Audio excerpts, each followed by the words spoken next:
أعوذ بالله من الشيطان الرجيم بسم الله الرحمن الرحيم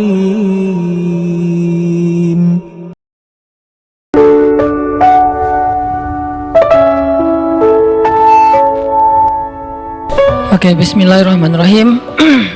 Assalamualaikum warahmatullahi wabarakatuh. Teman-teman sekalian, anak-anak muda Kota Bandung, Jawa Barat yang dirahmati Allah Subhanahu wa taala. Kita bersyukur kepada Allah sekarang bisa duduk lagi nongkrong di rumah Allah. Semoga tongkrongan kita ini termasuk salah satu tongkrongan yang di-follow oleh para malaikat.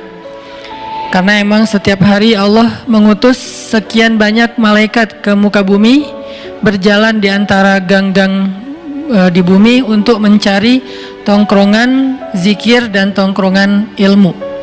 Dan ketika malaikat ketemu dengan salah satu di antara tongkrongan zikir dan ilmu, apalagi isinya anak-anak muda, malaikat akan sangat excited dan nge-mention malaikat-malaikat yang lain dengan bahasa halummu ilayya, kesini, di sini ada tongkrongan ilmu, tongkrongan zikir oleh anak muda. Sehingga kemudian semua malaikat yang tadi diutus oleh Allah buat nyari tongkrongan zikir akan berkumpul di antara mereka, lalu ngedoain mereka, nge-mention nama mereka satu persatu. Jadi ketika kita sibuk untuk berzikir, malaikat sibuk untuk nyebut nama kita, di-mention nama kita satu persatu untuk didoakan di hadapan Allah Subhanahu wa taala. Ya Allah, rahmati fulan namanya gitu ya. Ya Allah, ampuni dosa fulan. Ya Allah, ya Allah, ya Allah, satu persatu disebutkan namanya oleh malaikat dan didoain terus-terusan sampai akhir dari majelis tersebut. Dan semoga kita termasuk orang yang namanya paling sering dimention oleh malaikat dalam doa-doa mereka karena sering duduk di dalam tongkrongan ilmu. Ditambah lagi kita nongkrongnya bukan di sembarang tempat, tapi nongkrongnya di rumah Allah, tempat yang paling mulia di muka bumi. Sehingga siapa yang paling sering nongkrong di rumah Allah untuk mencari ilmu, maka dia yang paling besar harapannya untuk dimudahkan Allah nongkrong di dalam surga Allah Subhanahu wa taala. Malam ini kita akan melanjutkan pembahasan ayat-ayat Al-Quran yang berkaitan dengan harapan, atau bahasa Arabnya roja, bahasa Inggrisnya hope, atau kalau kita berdoa itu disebut dengan munajat. Berdoa itu disebut dengan munajat, curhat, apalagi berharap, kemudian yang paling standar itu berdoa kepada Allah. Nah, kita akan bahas tentang ini. Tapi sebelum kita membahas tentang ini, coba teman-teman buka Al-Quran, surat Al-Qasas. Kita akan coba lihat tentang pentingnya berharap kepada Allah Subhanahu wa taala dalam kisah Nabi Musa alaihissalam. Surat Al-Qasas itu surat 28, dimulai dari ayat 14. Surat Al-Qasas surat 28 dimulai dari ayat 14.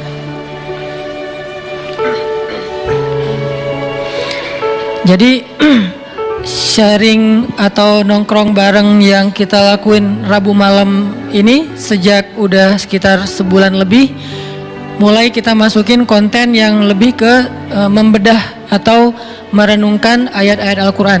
Kayak pertama dimulai dengan surat Ad-Duha. Saya nggak tahu berapa kali pertemuannya, tapi mudah-mudahan udah cukup kebayang nih. Kemudian dilanjutkan dengan surat Al-Insyirah atau Asy-Syarah, yang juga mudah-mudahan jadi kayak motivasi buat kita supaya berlapang dada. Nah, malam ini kita akan coba bedah satu paragraf dari surat Al-Qasas, surat 28 ayat 14. Sebetulnya ayatnya sampai ayat 28 ya, satu lembar.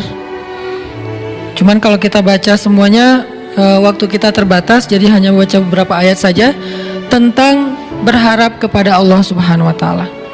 Bahasa lainnya mungkin ar-roja atau munajat atau doa, atau termasuk juga tawakul. Tawakul itu bahasa Indonesianya tawakal.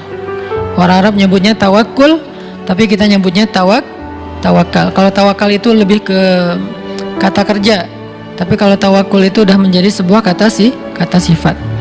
Sifat dari Al-Quran itu kan sebetulnya kalau kata Utsman bin Affan, kalau hati kalian, bukan nggak enak juga nerjemahinnya. Kalau bahasa aslinya tuh kalau hati kalian bersih, maka kalian tidak akan pernah merasa bosan terhadap Al-Quran. Kalau saya sih bukan karena hati bersih, karena pengen bersihin hati. Jadi merasa kayak butuh baca lebih banyak, dan salah satu surat yang buat saya sih paling favorit itu selalu surat-surat atau ayat-ayat tentang kisah ya. Jadi kalau baca ayat kisah itu rasanya kayak nonton film. Apalagi kisah para anbiya, kebayang langsung imajinasi kolosalnya, imajinasi adegan-adegan dramatisnya. Itu langsung kayak nonton film, terus kayak menikmati banget alur-alurnya. Nah, ini termasuk surat ataupun kisah tentang Nabi Musa alaihissalam. Teman-teman kalau perhatiin kisah Nabi Musa di Al-Quran itu agak acak memang. Kayak misalnya kisah pertama tentang Nabi Musa di Al-Quran itu surat apa? Al-Baqarah. Karena di Al-Baqarah itu kan langsung masuk cerita Bani Israel ya. Setelah cerita tentang Nabi Adam, langsung Musa, Bani Israel dengan Bani Israelnya. Nah, justru di Al-Baqarah itu kisah kisah Musa lebih ke episode ke berapa? Udah bukan di awal-awal itu. Episode ketika Musa udah keluar dari Mesir. Justru cerita di Al-Baqarah itu ketika Musa sudah keluar dari Mesir.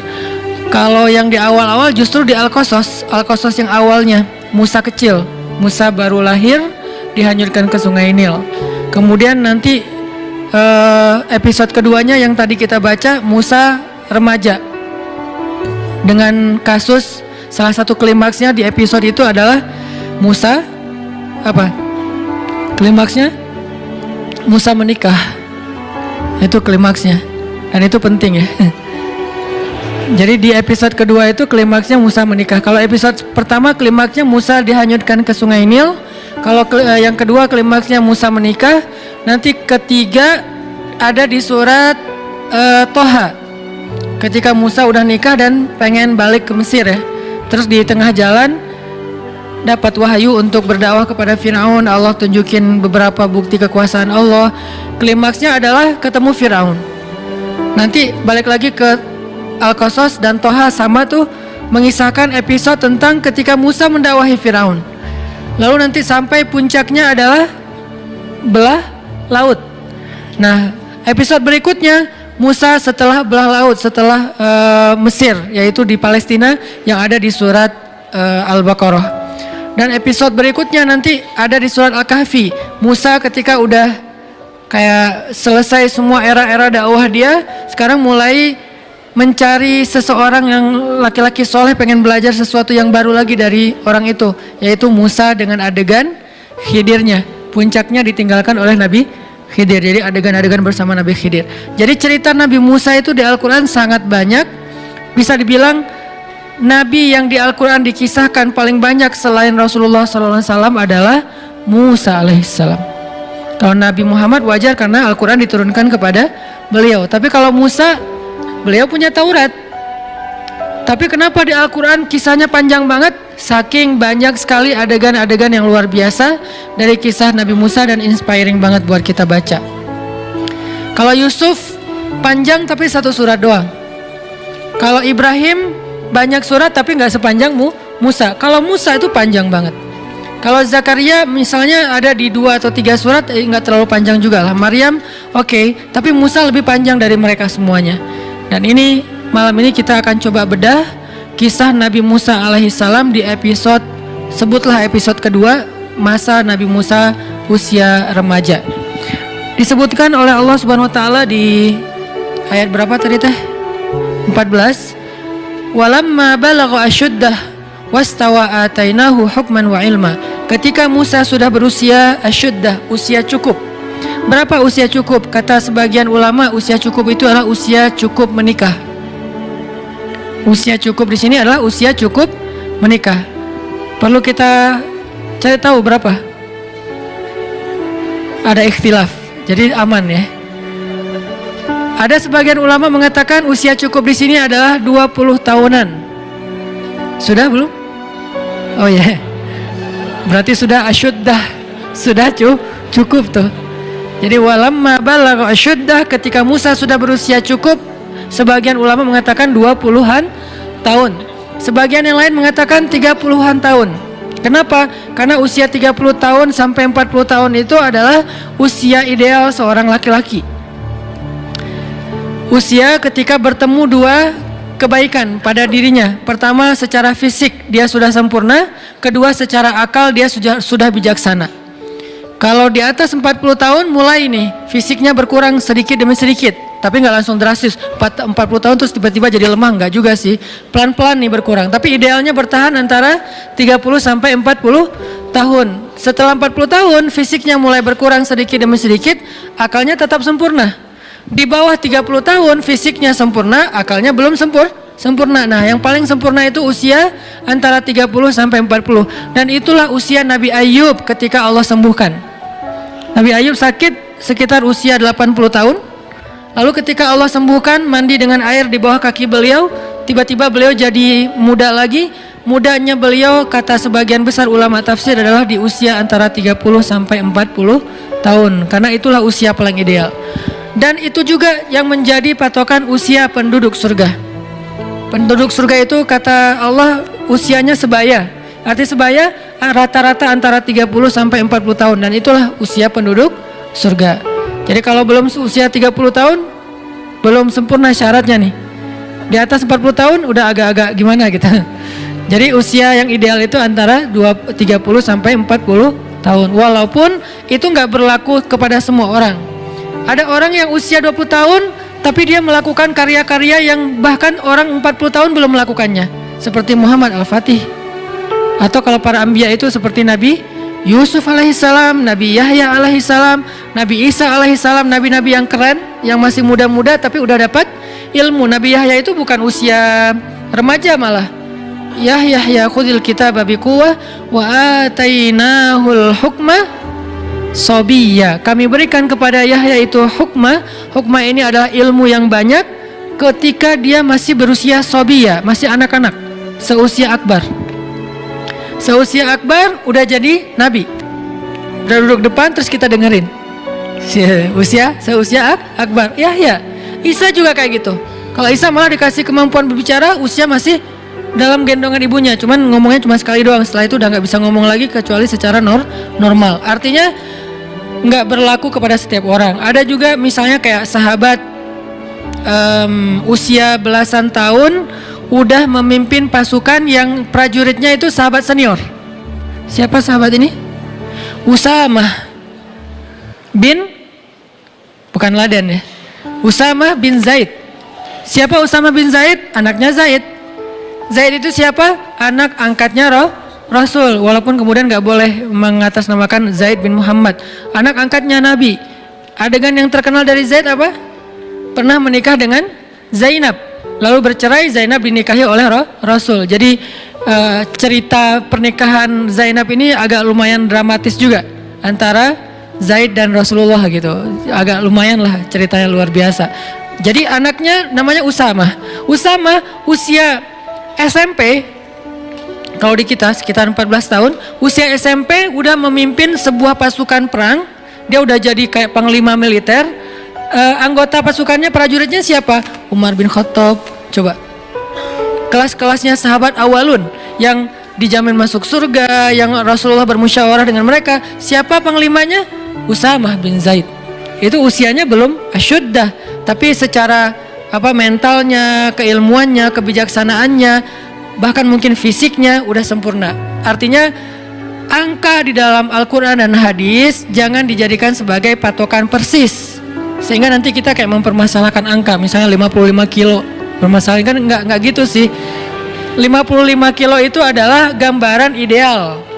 Orang tergantung dengan berat tubuh. Ada yang berat tubuh dan tinggi tubuhnya. Kalau tinggi tertentu 55 jadi nggak ideal.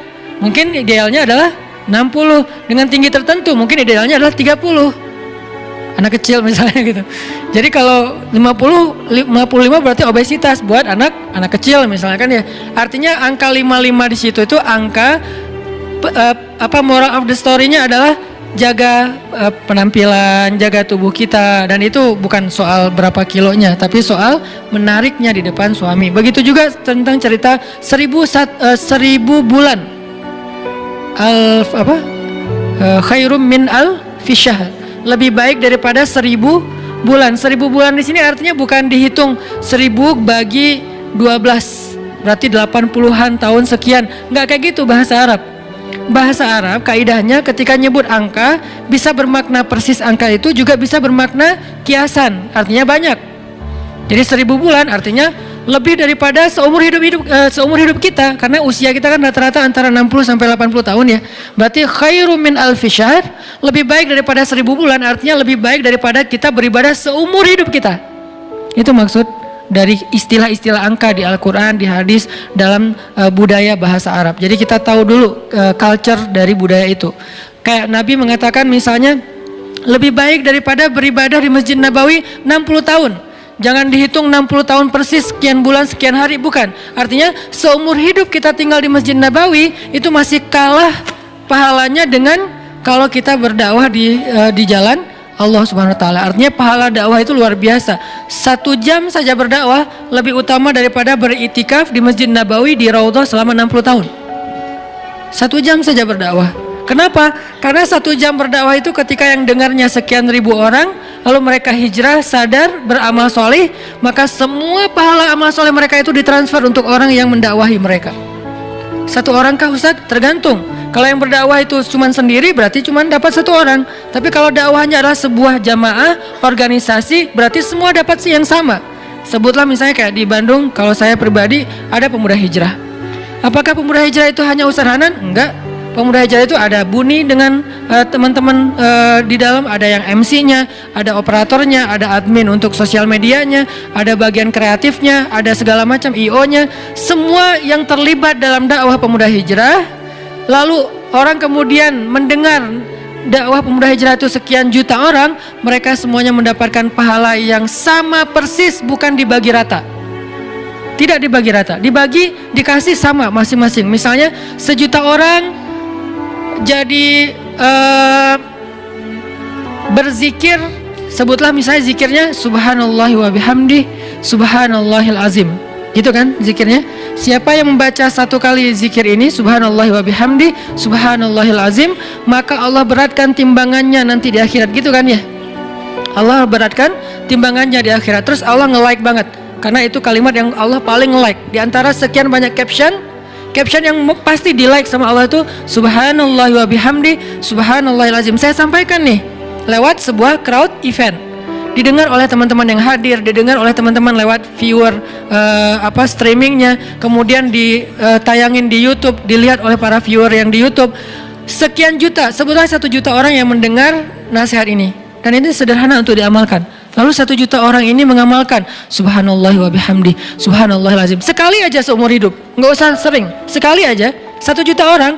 Berarti setiap panitia yang terlibat dalam dakwah ini masing-masing mendapatkan 1 juta kali subhanallahi wa bihamdi subhanallahil azim. Bukan 1 juta bagi sekian panitia, bukan. Masing-masing 1 panitia dapat 1 juta. Kayak gitu cara matematika pahala di sisi Allah. Makanya wajar kalau Nabi mengatakan 1 jam berdakwah atau berjihad lebih utama daripada 60 tahun beribadah. Dua-duanya amal solih, tapi kalau dibandingkan jauh. Ahli ibadah udah zikir habis-habisan, keren. Tapi kalau ada orang yang berdakwah langsung kesalib. Itulah kenapa dakwah itu harus jadi salah satu hobi kita. Ustadz, saya kan bukan penceramah. Gak apa-apa, karena dakwah itu bukan cuma ceramah. Dakwah itu programming. Buat saya dakwah itu social engineering, mengarahkan masyarakat kepada yang lebih baik. Itulah dakwah. Bisa dengan cara ceramah, bisa dengan programming, bisa dengan konsep, bisa dengan fasilitas, bisa dengan apapun yang kita miliki. Teman-teman punya potensi apa? Sekedar network, saya kenal dengan orang yang bisa support dakwah Ustadz, misalnya kayak nyediain tempat gitu untuk acara tabligh akbar. Saya kenal orangnya, akhirnya dia kayak yang memediasi. Jadi tablik akbar di situ dia dapat pahala sebanyak orang yang datang ke tempat itu. Padahal dia nggak bayar apapun, nggak sumbangin apapun, nggak donasi apapun, cuma network doang.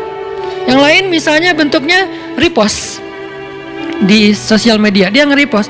Alhamdulillah nih bagus nih boosternya, di repost sama dia. Maka sebanyak orang yang mendengar nasihat itu lewat repostan dia dapat pahala sebanyak itu. Kalau ini kemudian gara-gara di repost akhirnya ada efek viral, karena dia repost kan repost itu jadi nggak ketahan ya, bisa banyak banget kan, nggak kebendung gitu. Maka semua yang repost itu dia dapat pahala tanpa dia sadari, amal jariah ngalir terus menerus kepada dia, passive income banget. Dan itu baru freedom apa? Bukan freedom finansial ya, freedom spiritual. Kenapa freedom spiritual? Dia nggak beramal, tapi pahalanya ngalir kan gitu kan ya. Salah satu tujuan yang paling puncak dari orang mencari uang itu buat supaya dia bisa jalan, bisa main, bisa traveling, bisa ngapa-ngapain, tapi uangnya